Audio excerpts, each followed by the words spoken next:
e lá viram escravos, mas Deus levanta mais um homem para libertá-los. A Bíblia diz que Moisés tira o povo do Egito, e aqui começa a Páscoa, porque Deus, Ele estava tirando o povo de 430 anos de escravidão. Era uma metanoia, como Paulo fala no livro de Coríntios, é uma metanoia, precisava de uma mudança de mente, uma mudança de comportamento, mas o comportamento, Humberto, só muda quando a mente muda. Mas Deus diz assim: olha, depois de derramar a tua ira com as 10 pragas sobre o Egito, Ele diz, na noite que antecede a saída de vocês, vocês vão sacrificar um cordeiro, e esse cordeiro vocês vão colocar o sangue dele nos umbrais das portas, porque à noite vai passar a última praga, o anjo da morte vai passar, mas aquele que tiver a marca do cordeiro que foi sacrificado, ele vai passar por cima e não vai tocar no primogênito.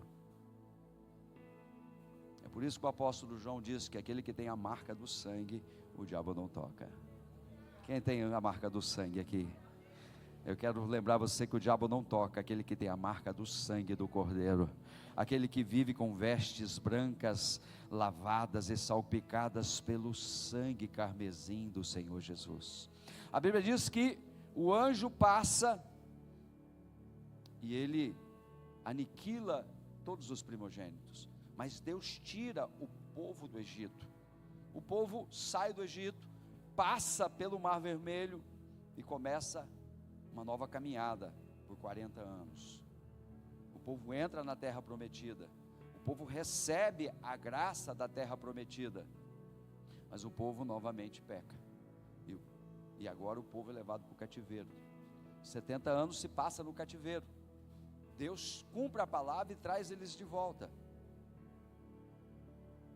e depois dos 70 anos vem o governo romano, e o governo romano agora subjuga toda aquela sociedade, e agora Deus continua o teu projeto, porque Deus nunca abandonou o projeto inicial de ter um povo santo, lavado e remido pelo próprio sangue do seu Filho.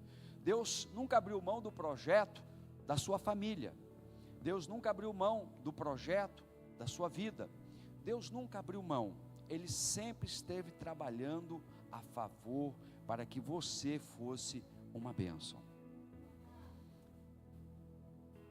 Só que o povo judeu, eles esperavam um guerreiro, eles esperavam um homem que andasse realmente já de início num cavalo branco, com a sua espada, mas a Bíblia diz que Jesus escolhe agora uma jovem pura, porque o pecado da humanidade foi contraído por um homem. Poderia um homem pagar o pecado de outro homem? Sim. Se sacrificasse o presbítero Ivan aqui em favor da minha vida, talvez valesse, sangue por sangue. Hebreus 9 diz que não há remissão de pecados sem derramamento de sangue. No Velho Testamento, após a entrada deles na terra prometida, o próprio Senhor Deus intitula que todo aquele que pecasse, oferecesse um cordeiro em favor do seu pecado, um bode expiatório. Então a Bíblia diz que lá no Velho Testamento, quando o homem pecava, ele pegava uma ovelhinha branca, sem mácula, que não fosse doente, que não fosse coxa. O próprio princípio bíblico já nos ensina, tudo que você vai entregar para Deus, tem que ser o melhor, porque Deus te deu o melhor. Ele te deu o melhor esposo, Ele te deu a melhor esposa, Ele te deu os melhores filhos. Deus sempre vai entregar o melhor para você. A Bíblia diz que o pecador, quando pecava, ele pegava uma ovelhinha, e ele abraçava a ovelhinha, e ele tinha que atravessar a vila ali a congregação, onde estavam as 12 tribos, e a tribo de Levi, onde estava o tabernáculo, estava no final. Então quando ele carregava a ovelhinha, todo mundo já sabia, olha lá, o pastor Wagner pecou, está levando a ovelhinha para o sacerdote. E o pecador levava a ovelhinha para o sacerdote analisava a ovelhinha, se ela fosse pura, branca, Adilson, sem mácula, sem defeito, o sacerdote colocava a mão na cabeça da ovelhinha e falava: Senhor, este homem pecou, mas esta ovelhinha muda, branca, inocente, sem pecado, está morrendo no lugar dele. E sacrificava a ovelhinha, o sangue derramado pelo pecado. No Novo Testamento, o Senhor cansou do sangue das ovelhas, porque eu poderia comprar pelo menos uma ovelhinha todo dia. Então eu falava assim: não tem problema não, eu posso comprar as ovelhinhas, e eu peco todo dia e vou lá levar uma ovelhinha.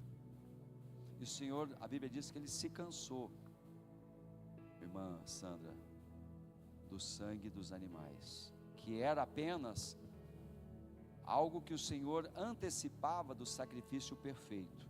Mas quem viria para fazer o sacrifício perfeito, irmão Admilson? Um homem. Mais do que isso, um homem que fosse também Deus. Por isso a Bíblia diz que Jesus veio, Ele, João 3,16, o unigênito de Deus, o único Filho de Deus. Só que Deus obedece princípios. Deus que você serve é um Deus de princípios. Diz para o teu irmão: o Deus que eu sirvo é um Deus de princípios. Ele poderia descer aqui e fazer o sacrifício, mas a Bíblia diz que aqui nesse plano material não manifesta o espiritual. E diferente da serpente que incorporou, do diabo que incorporou numa serpente, agora o Senhor escolhe uma moça pura. E a Bíblia diz que o Espírito do Senhor veio sobre ela e colocou sobre ela uma semente divina. Diga: semente divina.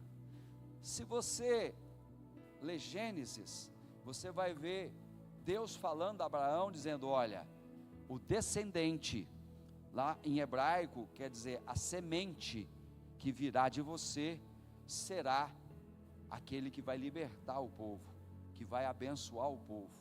Esta semente é Jesus. E Jesus, a Bíblia diz que Maria gerou um menino, mas ela não conheceu o homem. É uma mulher gerando um filho, mas a semente era divina.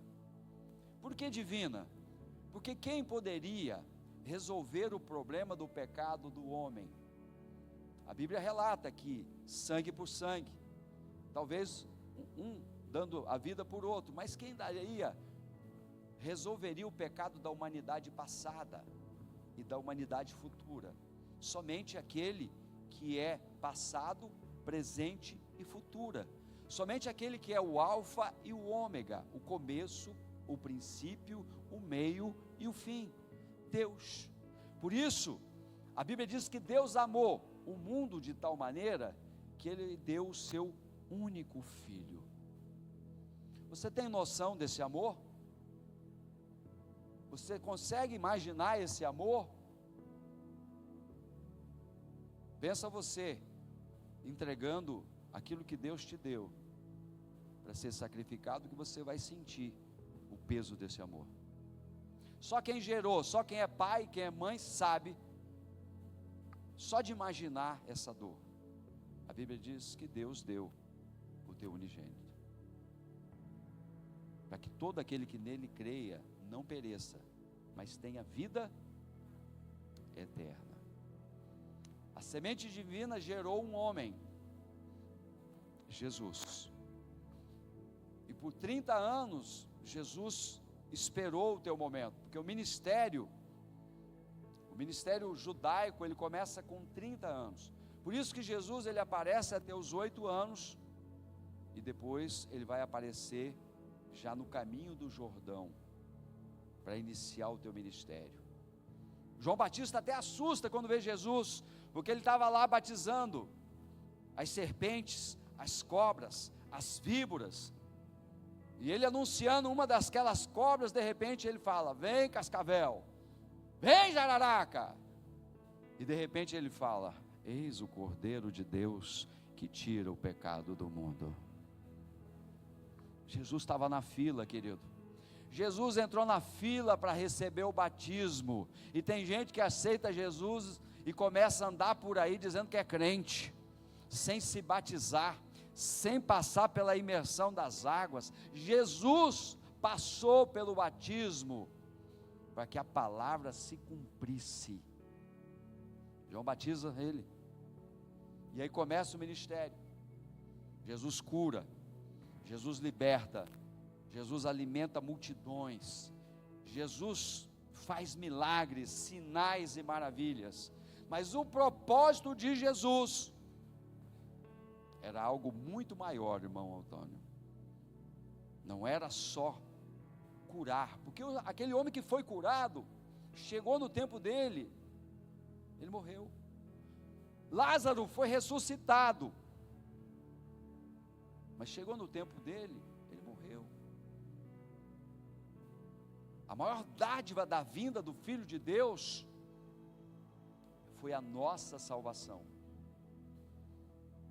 O que está no calendário judaico, que é a Páscoa judaica, que é a libertação do povo do cativeiro do Egito, para nós é celebrado na ceia.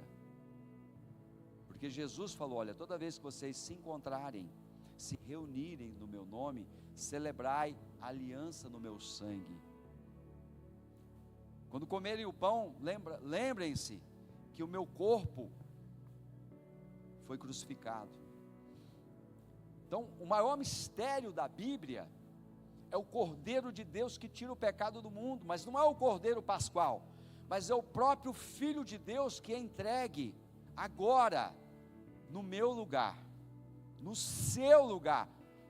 Talvez você está se perguntando: mas por que no meu lugar? Não tem nada a ver com isso. Tem.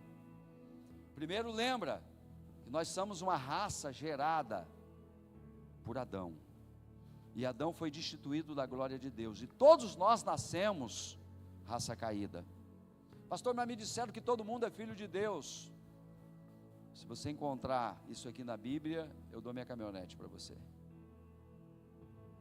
Antes da morte de Jesus, todos nós nascemos criatura, porque quando Adão pecou, toda a humanidade pecou. Isso não adianta, a nossa natureza foi modificada. Nós tínhamos a natureza de Deus, a natureza santa, a natureza abençoada, mas quando Adão e Eva é infectado pelo veneno da serpente, todos nós nascemos infectados pelo veneno serpentino. E todo o Velho Testamento anuncia Jesus. Até quando o povo pecava, Deus já dava sinais de que Jesus viria para resolver o problema serpentino. Quando o povo peca, quando o povo lá no meio do deserto se levanta contra a autoridade de Deus, quando o povo se rebela, e aí Deus começa a derramar aquela praga no meio da congregação, Moisés vai para o joelho, e Deus fala assim: ó, levanta uma serpente de bronze, e todo aquele que olhar para a serpente vai ser curado do veneno das cobras, das jararacas, das serpentes que entraram no arraial. E todo aquele que era picado pela serpente, quando olhava para a serpente, ele perdia, ele era curado. Por isso que Jesus, quando ele está falando para os discípulos, ele diz: olha, vai chegar o momento que o Filho do Homem vai ser levantado na cruz do madeiro, como Moisés levantou a serpente no deserto. Todos os discípulos ficavam assustados, ninguém queria reconhecer isso. Por quê? Porque para o judeu, a cruz era motivo de vergonha. Era motivo de vergonha. Mas Jesus veio para resolver o problema serpentino, do veneno serpentino. E só tinha uma solução: sangue por sangue. Mas como resolver o problema de toda uma humanidade passada e futura? O próprio Filho de Deus, com a sua humanidade, sendo homem como eu e você. Por quê? Por que Jesus veio aqui? Por que Jesus, por 33 anos, viveu aqui como homem? Sendo ele Filho de Deus, poderia fazer tudo como um Deus, mas ele sempre atuou como homem. Os milagres que Jesus fez, ele fez como homem. Ele não fez como Filho de Deus. Toda vez que Jesus ia fazer um milagre, ele orava ao Pai e já agradecia pela sintonia que ele tinha de que o Senhor ia fazer o milagre. Quando ele falava: Senhor, eu já te agradeço porque este pão vai alimentar todas essas 5.000 pessoas, fora mulheres e crianças. E os 5 pães e 2 peixinhos se multiplicavam. Quando ele foi orar para Lázaro ressuscitar, ele diz: Pai, eu sei que o teu nome é glorificado na minha vida, e para que todos eles possam ver que o Senhor ressuscita o Lázaro. Lázaro, sai para fora. O milagre sempre foi feito por Deus, usando Jesus como instrumento. O que a Bíblia quer explicar? A Bíblia explica aquilo que Jesus falou: eis que te dou poder para pisar em escorpiões e serpentes, e para fazer coisas maiores do que eu fiz. Jesus veio aqui como homem, primeiro, para provar para mim e para você, que mesmo na perseguição, ele deu glória a Deus, porque ele foi perseguido pelos irmãos, pelos judeus, ele foi perseguido até pelos gregos, mas a todo momento ele glorificou o nome de Deus. Jesus veio como homem aqui para provar para mim e para você que nós podemos vencer as dificuldades. Jesus foi provado durante 40 dias no deserto, não foi 4 horas, foi 40 dias no deserto, sem água e sem pão. Mas o poder da palavra e do Espírito Santo fortaleceu e ele subsistiu todas as tentações. Jesus veio como homem aqui, irmão Ricardo, só para provar para mim e para você, que mesmo sendo homem, ele resistiu o diabo, resistiu às tentações, às dificuldades, às perseguições, ele resistiu os sofrimentos da carne, ele suou como eu e você transpiramos, ele passou dor, ele passou dificuldades, mas a todo momento, o nome de Deus era glorificado na vida dele. Jesus queria deixar um recado para mim e para você: não importa o que você está passando, não importa o momento que você está vivendo, não importa o que estão falando de você, continue firme, porque eu venci o mundo e você vai vencer também. E como Deus, como Filho de Deus, ele veio aqui para nos conceder a dádiva de termos a oportunidade de sermos reconhecidos também, não mais como filhos de Adão, caídos, destituídos da glória de Deus, mas agora como filhos de Deus. E a Bíblia diz que como ovelha muda, cumprindo o teu ministério, ele entregou a sua vida. Note bem que quando Jesus está orando, ele dobra o teu joelho, ele chama Paulo, Pedro e Tiago, tinha 12, mas ele chamou os mais chegados, amém? Aqueles que ele podia contar. Mas mesmo quando ele está orando, intercedendo, ele levanta e encontra os 3 dormindo. E ele diz: vocês não podem orar comigo pelo menos um momento, nesse momento de aflição, nesse momento de dificuldade? Irmãos, no momento da dificuldade, da aflição, você sempre vai ter alguns amigos, mas junto com você mesmo é só Jesus. Jesus, você pode contar com ele, porque ele já passou por esse vale da dificuldade, ele já passou por esse vale, ele já passou, ele conhece as suas dores, os seus sentimentos, ele conhece as opressões, que não são poucas. É por isso que a Bíblia diz que o Espírito Santo intercede por você com gemidos inexprimíveis. É aquele momento ímpar, que quando, como Jesus, você está orando, clamando, chorando, e você levanta da oração e você vê que a oração não passou do teto. Mas fica tranquilo, o diabo pode até reter as tuas orações, mas o Espírito Santo, com gemidos inexprimíveis, leva diante do Pai a tua prece. E ele diz: Pai, tem uma vida clamando lá embaixo, tem uma vida chorando lá embaixo, e o Pai estende os seus ouvidos. Jesus finaliza o ministério, e se prontifica agora, irmã Nájila, como a ovelha pronta para o sacrifício. Por que Jesus estava pronto como ovelha para o sacrifício? A Bíblia diz que Jesus foi gerado por uma mulher, mas não era filho de mulher. Ele foi gerado por uma mulher, uma semente divina gerado por uma mulher. Então, tão humano quanto você, mas filho de Deus. E agora, a Bíblia diz que ele não pecou. Ele é o único que viveu aqui por 33 anos e não pecou. Ele era uma ovelha muda, porque quando afrontavam Jesus, ele falava: você bateu no rosto? Bate do outro lado então. Quando chamavam Jesus para caminhar uma milha, ele falava: eu vou caminhar 2, para te ajudar. Quando pediam uma capa dele, ele falava: você quer minha camisa também?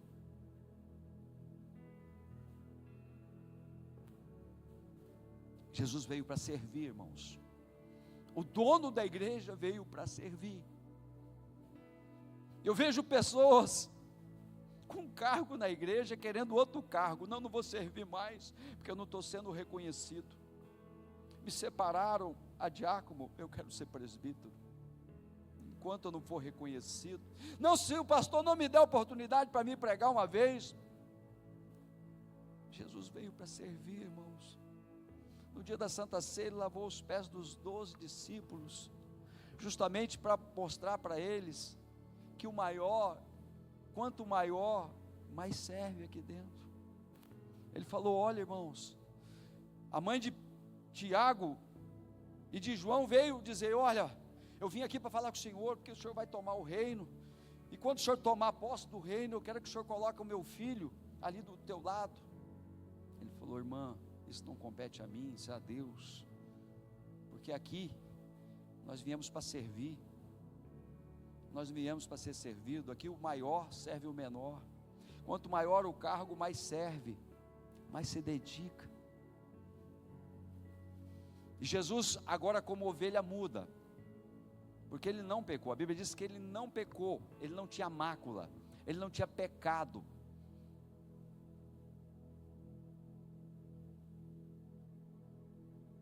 E ele está orando lá no jardim das oliveiras. E de repente ele dobra o joelho mais uma vez. E agora Jesus, ele intercede ao Pai. Ele sabia que ele ia ser crucificado. Ele sabia que ele ia ser humilhado, ultrajado. Ele sabia que iam arrancar não só sangue dele, mas muito mais do que isso. E a Bíblia diz, Lucas escreve que quando, e Lucas é médico, hein? Nós estamos falando de uma classe que fica frio durante o longo da sua caminhada. Foi Lucas que escreveu que Jesus começa a transpirar sangue, sabendo pelo que ele ia passar, não foi brincadeira.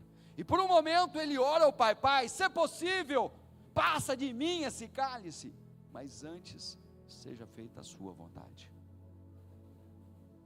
A Bíblia diz que quando Jesus ora ao Pai, sabendo da dificuldade, presbítero Roberto, e ele fala: Senhor, tem jeito, se tiver jeito me ajuda, mas se não tiver jeito, quando ele está vendo a cruz, diácono Adriano, a cruz que ele ia ser crucificado, a cruz que ele ia ser ultrajado, que ele ia ser morto, quando ele levanta a cabeça, ele vê atrás da cruz você. Ele viu eu, ele viu você, com as suas aflições, com as suas dores, com as suas dificuldades, com os seus sonhos. Jesus te viu atrás da cruz. E ele reconhece naquele momento que o ministério dele havia sido perfeito de acordo com a vontade de Deus. E ele diz: que seja feita a sua vontade e não a minha. Jesus veio para fazer a vontade do Pai, irmãos. E a vontade do Pai é soberana. A Bíblia diz que ele mesmo se entrega. Quando ele vê aquela multidão de pessoas e fala: ei, é a mim que vocês estão procurando? Ele mesmo se entrega. E a Bíblia diz que ele se entrega agora. A ovelha muda, ele é ultrajado, ele é levado para o sinédrio, é humilhado, é esbofeteado, é cuspido. Levam ele para Pilatos, Pilatos manda para Herodes, volta, e a todo momento, ele ali sabendo que ele tinha que cumprir, como ovelha muda. Agora mandam Jesus para o açoite. A Bíblia fala que os açoites eram 40 menos 1. 40 açoites menos 1, 39. O problema é que o chicote daquele que ia executar tinha 4 pontas. Minto, 5 pontas, a sorregue. 5 vezes 4, 20, 200. Em média 180 chibatadas. Um pedaço de osso, um pedaço de ferro, e assim vai. Cada chibatada tirava um pedaço do corpo dele. Cada chibatada arrastava um pouco de sangue. Agora você imagina quando chega na 39ª chibatada, perto das 180, como estava dilacerado o corpo de Jesus. A Bíblia diz que ele foi moído, como se moe o trigo para fazer o pão. Jesus foi moído, como se esmaga o produto da vide para produzir o suco da uva. Jesus foi esmagado. Isaías profetizou, dizendo: eis que ele foi esmagado, triturado, e sob as suas pisaduras, ele levou consigo as nossas dores, as nossas enfermidades, ele levou consigo todas as nossas enfermidades. Jesus já levou tudo com ele, no corpo dele. Eu quero profetizar que a partir de hoje você não vai ter mais dores. Eu quero profetizar que a partir de hoje você não vai sentir mais esse desânimo, essa falta de motivação, essa falta de determinação. Eu quero profetizar sobre a tua vida hoje que o Senhor Jesus já levou sobre o corpo dele, sobre as suas pisaduras, as suas dores, as suas enfermidades. Ele já levou, irmãos. A Bíblia está falando isso, não é o pastor Wagner? Eu só estou aqui aumentando a sua fé, porque o crente não vive por vista, ele vive por fé, irmãos. Eu profetizo que o Senhor Jesus já levou sobre o corpo dele todas as suas enfermidades, sejam elas na sua carne, no seu corpo, como na sua mente. Ele já levou tudo para a cruz.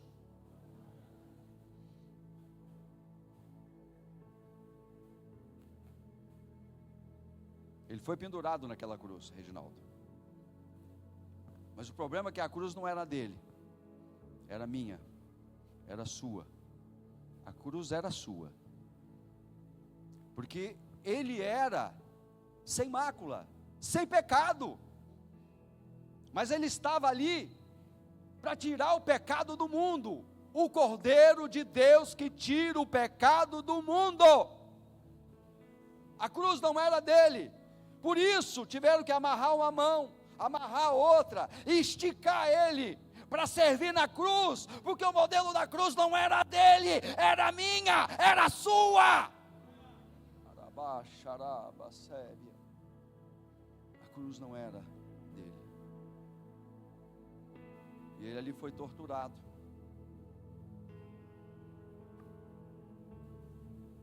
E como a palavra profética de Isaías diz que nenhum osso seria quebrado, porque era normal quebrarem as pernas para que o crucificado morresse rápido.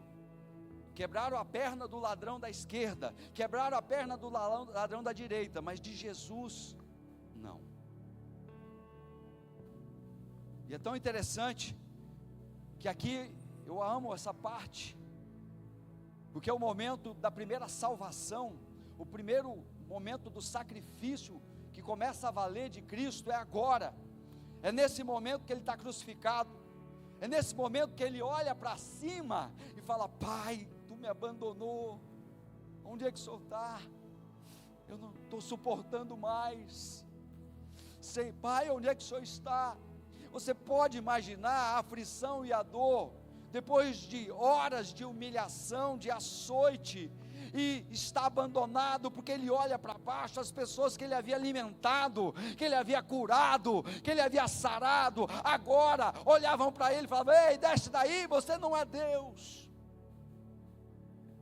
E Jesus se sente sozinho, afligido, e ele fala: Pai, não me abandone, Senhor. Mas o pior de tudo é que Deus realmente saiu dali, abandonou Jesus, Miriam, porque sobre o ombro dele estava todo o pecado da humanidade, estava toda a sujeira, todo o mau cheiro do pecado, estava sobre os ombros de Jesus. E a Bíblia diz que aonde há pecado, não há espaço para o Deus eterno. O pecado cheira mal. Você sabe por que o demônio, ele atrai o pecado de longe? Ele atrai o pecador de longe. É porque o pecado cheira mal. E no mau cheiro atrai toda a hóstia demoníaca.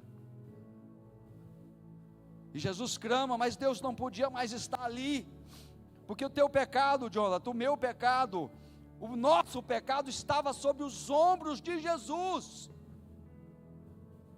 Deus não podia estar ali. E o coração de Jesus agora, meu Deus. Mas por isso que a Bíblia escreve que mesmo quando a gente se sente sozinho, que as orações não estão subindo, irmã Tânia, Deus envia o Consolador, Deus envia o Espírito Santo. Lembra daquele dia que você estava afligido, que você se sentiu sozinho, abandonado, ninguém te ligou, ninguém te deu um abraço, mas o Espírito Santo de repente chegou, te trouxe uma palavra, te trouxe uma mensagem, e você falou: realmente Deus existe, porque aqueles que me amavam, que eu sentia nesse momento, não tiveram coragem, nem capacidade de me ajudar, mas o Senhor mandou uma pessoa que não me conhece, me mandou uma mensagem. Assim estava Jesus agora, todo mundo acusando ele. Para piorar, o diabo entra no coração daquele que estava na esquerda e fala: ei, você não é Deus, salva você e salva nós também. Nesse momento o Espírito Santo entra no coração do outro ladrão, ele levanta a cabeça e repreende o colega e diz: o que você está falando, rapaz? Nós merecemos estar aqui, nós pecamos, nós quebramos a norma, nós roubamos, nós nos prostituímos, nós cometemos todos os erros, nós merecemos, mas ele não, ele nunca pecou, ele só ajudou as pessoas, ele curou, trouxe vista aos cegos, libertou os cativos. E naquele momento ele olha para Jesus. Você sabe o que é olhar no olho de Jesus?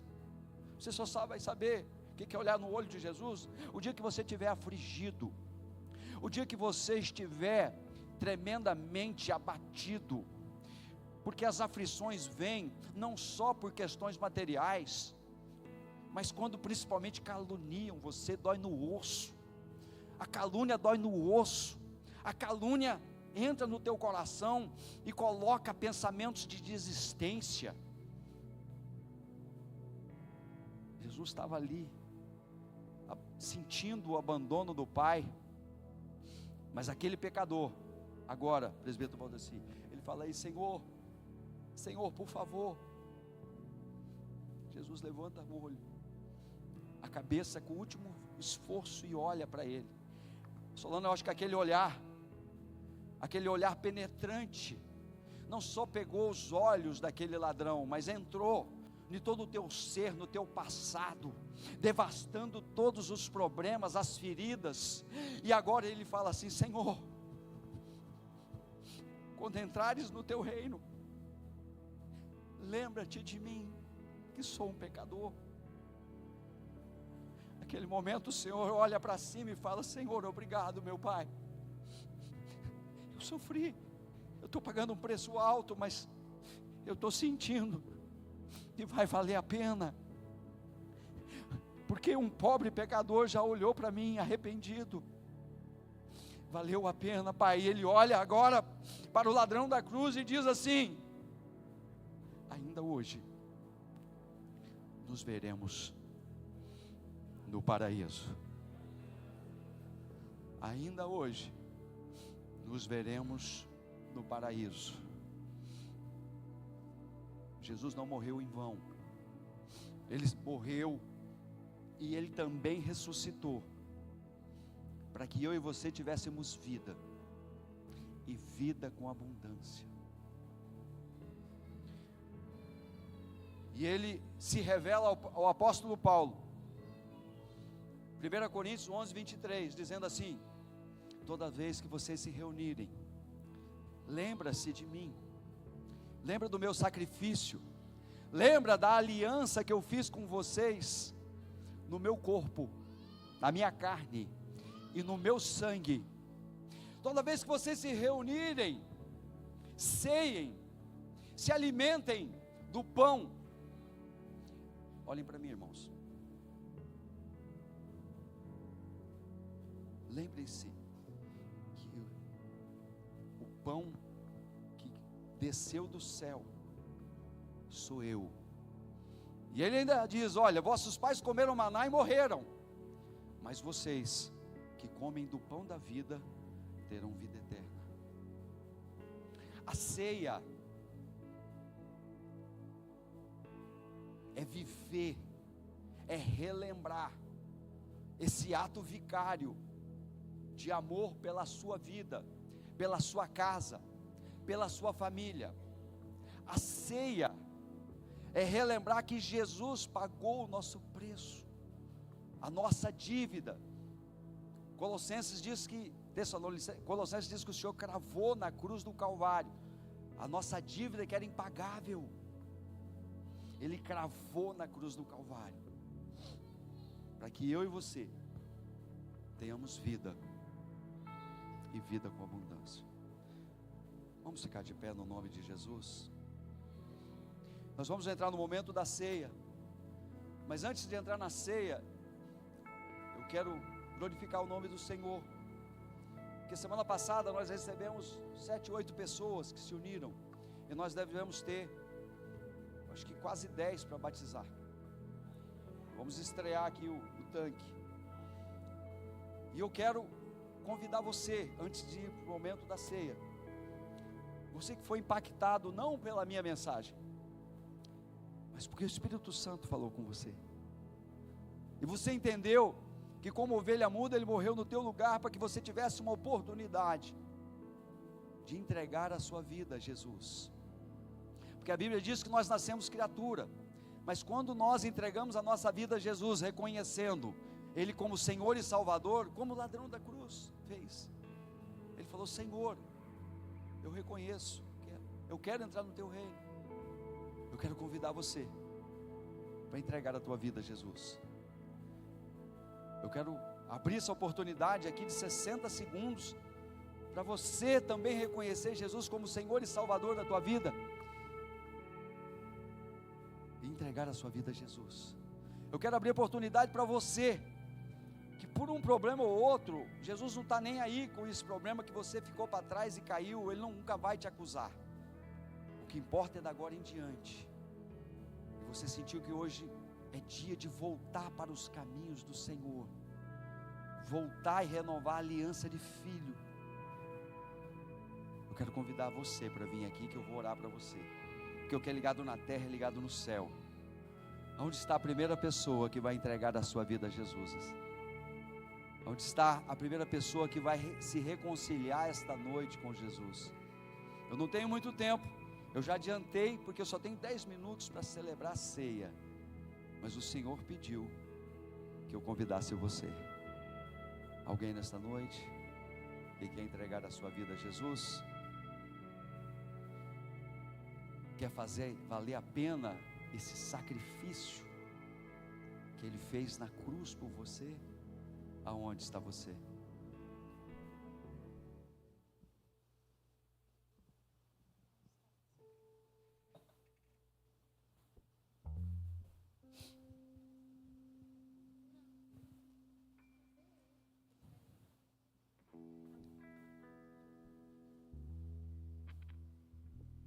Eu vou orar por você.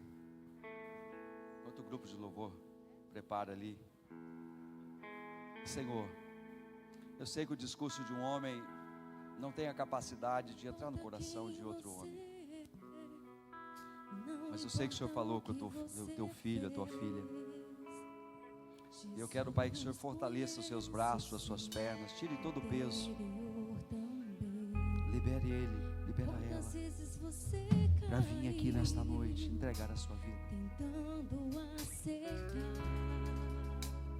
Aonde está você? A tristeza e o desespero te fizeram chorar. Não importa pra onde você. Enquanto você decide, presbítero Edmeus, quero convidar os presbíteros aqui na frente, as missionárias.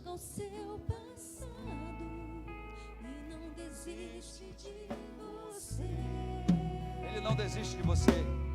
Ele não desiste de você. Ele se importa com você.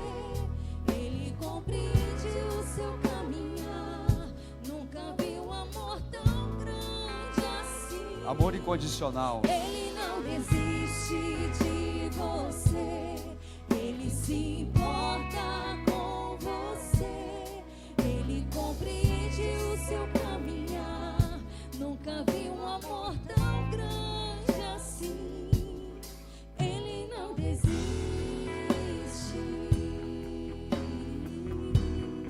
Os irmãos presbíteros já podem. Ele não desiste. Edmeus, presbítero Edmeus.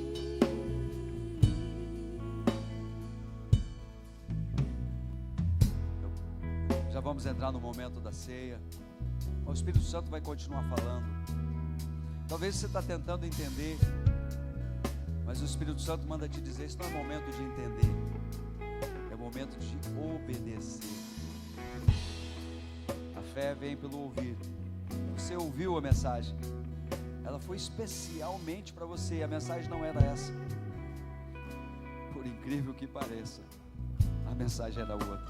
Nem esboço tem essa, mas Deus mandou pregar essa mensagem para você, porque Ele te trouxe aqui só para falar com você. Sabe por quê? Porque o amor dele é incondicional. Ele te amou primeiro. Pastor, não é que eu estou insistindo, é que eu sei quando Deus fala. Onde está você que quer se reconciliar nesta noite?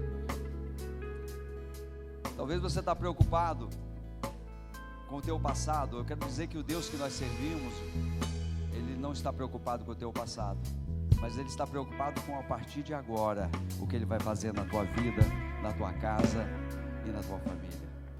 Então não perca tempo, vem para cá correndo, porque Deus tem grandes coisas na sua vida, no teu ministério. 1 Coríntios capítulo 11, verso 23.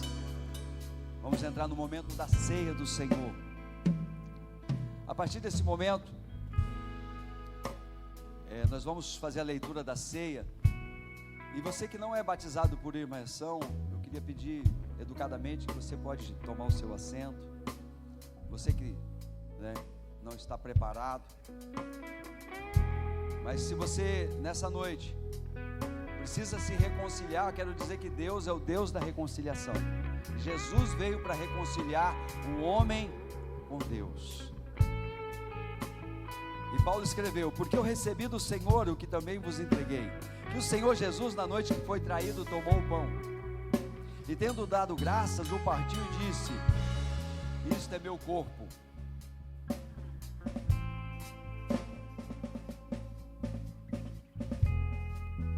E na noite que foi traído, tomou o pão, e tendo dado graças, o partiu e disse: isto é meu corpo, que é dado por vós, fazei isso em memória de mim. Por semelhante modo, depois de haver ceado, tomou também o cálice, dizendo: este cálice é a nova aliança no meu sangue. Fazei isso todas as vezes que beberdes em memória de mim. Porque todas as vezes que comerdes este pão e beberdes o cálice, anunciais a morte do Senhor, até que Ele venha. Por isso, aquele que comer o pão ou beber o cálice do Senhor indignamente, será réu do corpo e do sangue do Senhor. Examine-se, pois, o homem a si mesmo, e assim coma do pão e beba do cálice. Pois quem come e bebe sem discernir o corpo, come e bebe juízo para si. Eis a razão porque há entre vós muitos fracos e doentes, e não poucos que dormem. Porque se nós julgássemos a nós mesmos, não seríamos julgados. Mas quando julgados, somos disciplinados pelo Senhor, para não sermos condenados com o mundo. Irmãos, esse é um momento de reflexão. Esse é o momento de entregar na cruz do Calvário tudo aquilo que tem afastado você desta comunhão. Esse é o momento literalmente de arrependimento, de choro, de pranto. Quanto mais fazemos isso, mais Jesus recebe o nosso clamor. Porque Jesus foi triturado na cruz do Calvário como este pão. Ele foi moído como a vide, para que nós pudéssemos estarmos aqui hoje. Esse é um momento de reflexão. Eu oriento você a refletir. Não podemos apenas participar da ceia, porque todo mês tem. É momento de reflexão, é momento de metanoia, de mudança de pensamento, é momento de mudança de comportamento, é momento de refletir que o sacrifício dele não foi em vão. Mas é momento de todos entrarem em comunhão, é momento de todos celebrarem não só a morte, mas a ressurreição do nosso Salvador. Amém? Tira.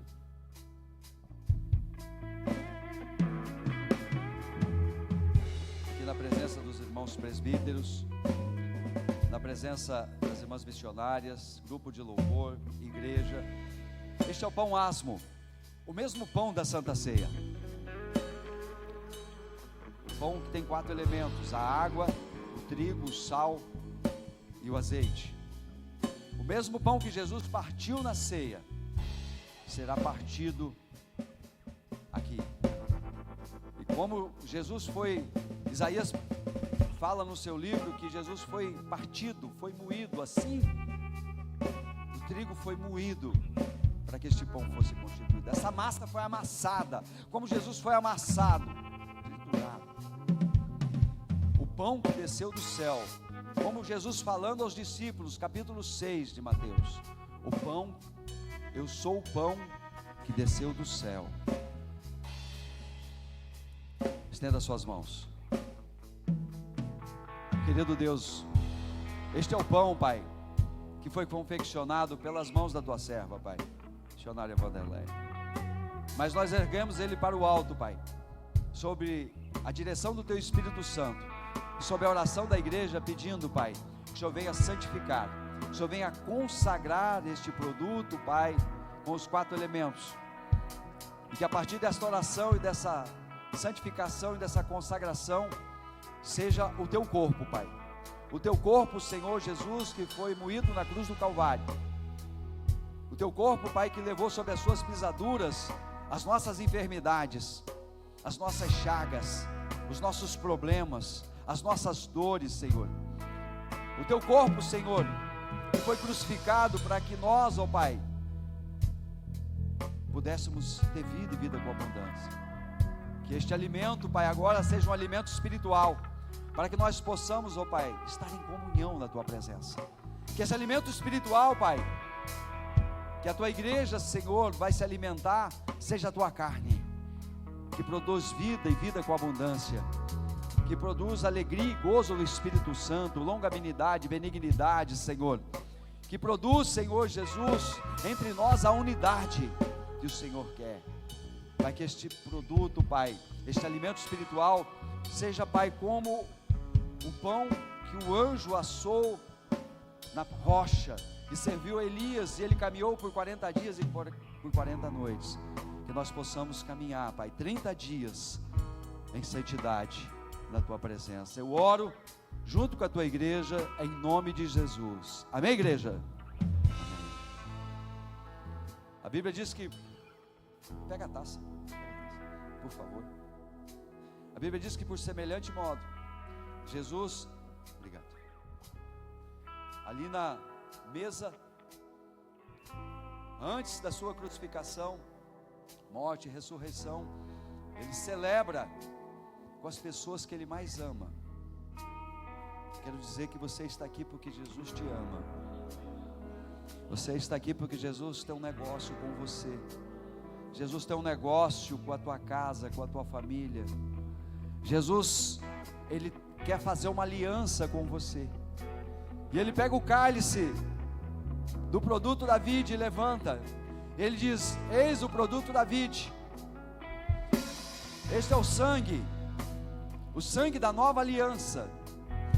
Jesus está renovando hoje com você uma aliança de sangue, ou seja, que nada pode terminar, que nada pode findar, uma aliança entre você e o próprio Senhor Jesus.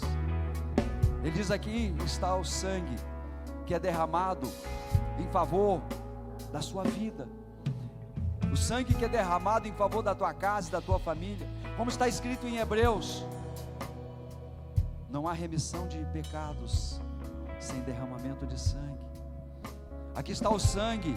Pai, eu oro em nome de Jesus junto com a tua igreja agora, para que o produto da vide, Pai, seja santificado, seja consagrado, que seja o teu sangue, Pai, que vem renovar a nossa aliança com o Senhor nesta noite. Aliança, Senhor, perante o altar do trono da graça. Aliança, Senhor, que vai nos ajudar, vai nos abençoar, vai nos santificar.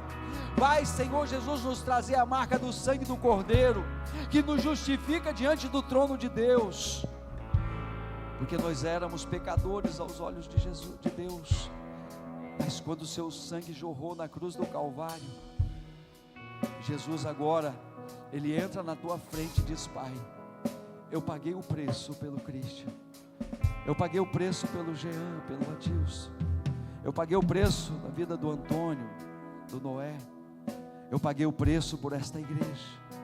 E a Bíblia diz que Deus olha para nós e nos justifica, ou seja, é o ato de dizer: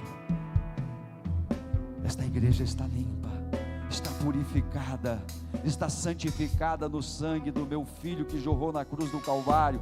Este é o sangue da nova aliança, que vai nos conceder a dádiva de andarmos 30 dias resistindo o pecado, resistindo o erro da injustiça, o erro da injustiça, da imoralidade, o erro da injustiça que nos afasta de Deus. Este é o sangue da nova aliança, firmado em Cristo Jesus, o Cordeiro de Deus, que que tira o pecado do mundo. Eu oro no nome de Jesus, Pai. E a igreja diz amém. Amém. Aleluia.